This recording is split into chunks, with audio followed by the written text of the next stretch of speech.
Dharma or weapon, true practice or self-harm? Hello everyone, and welcome to today's sharing of the Sublime Dharma. Chapter 1. To harm others is to harm yourself. Your karma is spiraling.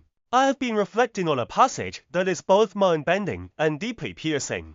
In the Maharatnakuta Sutra, the Buddha says, I do not say that those who cause much harm possess the purity of the precepts. He does not believe that a person who constantly harms others can be considered pure in their discipline.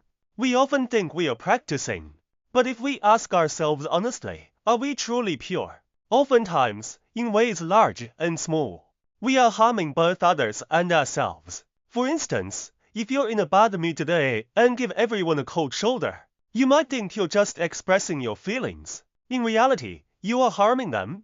You know they are struggling, yet you deliberately ignore them just to make them suffer more. At that moment, you might feel this minor harm is inconsequential or even satisfying.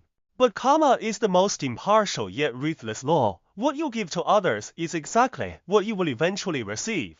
If you give others a cold face, you will face wars everywhere in the future. Everyone will treat you with coldness. If you add fuel to someone else's fire while they are suffering, the whole world will stand by and watch when you are drowning in your own sea of misery. Some may ask, what if I give someone a bit of bitterness to wake them up? That depends entirely on your heart. If you cause someone harm by denying them what they crave, and in that moment of anxiety and anger, they suddenly realize their suffering stems from their own delusions, feelings, and impulses, then that harm becomes a form of awakening. It is like eating a bitter melon. It looks green and inviting, but one bite is so bitter it pierces the heart. Only then do you realize your previous fondness was a total illusion. However, this kind of skillful means is extremely difficult to master. The most common mistake is thinking, I am fixing them, it harms them, not me. Wrong. True karma is ultimately borne by you. Every ounce of bitterness felt by others will return to you multiplied 100 or 1,0 times due to the seed effect. If this harm is directed at fields of merit, such as parents, teachers, or the sign of the retribution is multiplied at least 10,0 times, evil karma is like desert weeds. It isn't picky about the soil. The moment a thought arises, it spirals out of control. While good karma requires the 5 roots of nourishment and careful tending, evil karma needs no care at all. It grows taller than a man on its own, becoming impossible to uproot. Therefore, a person who loves to fixate on others' faults and cause them harm, no matter how grand their words may be, can never be pure in their precepts. Chapter 2. That's not deep learning. That's using Dharma as a cleaver. Let's talk about deep learning, many hearing, and arrogance. We have many brilliant people around us who can recite scriptures by heart, believing they are foremost in learning. But the Buddha says that those with superior arrogance, overweening pride, cannot be called foremost in learning. Even if you memorize the entire Tripitaka, as long as you remain arrogant, you have actually learned nothing. In fact, it could be said that you don't truly believe at all. If you truly believed in the Dharma, you would know how much obstruction arrogance brings to your life. In a workplace, if you are humble and ask for help, people will teach you. But if you put on airs and expect everyone to serve and teach you voluntarily, who would even know you don't know? Who would want to help you? You end up learning nothing and ruining your relationships. True learning is using the Dharma to reflect on yourself and solve your own problems. Many people learn a little Dharma and immediately start labeling others. This person is arrogant. That person has too many afflictions. You think you've gained the wisdom to see through others, but you're actually just breeding new afflictions. This is called using the Dharma as an aid to afflictions. In the Avatamsaka Sutra, this is termed Mara's work, demonic action.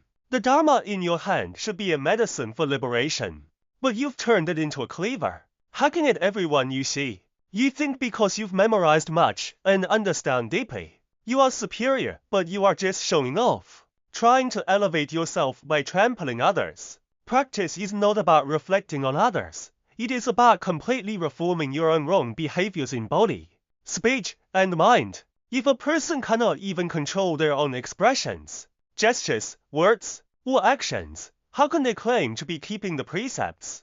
That is impossible. Controlling oneself is the true keeping of precepts. Chapter 3. the Harvard professor stroked the constructed fake self.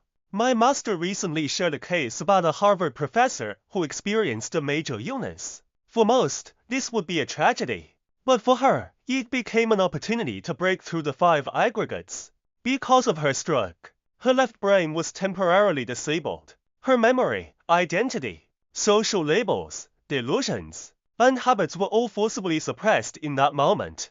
Amidst that extreme suffering, she discovered something startling. The I that was usually busy and self-important was not the true self. In that state, she felt an unprecedented freedom.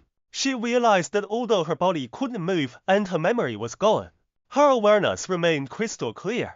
As someone who had studied Buddhism, in that moment, she truly understood the meaning of nirvana.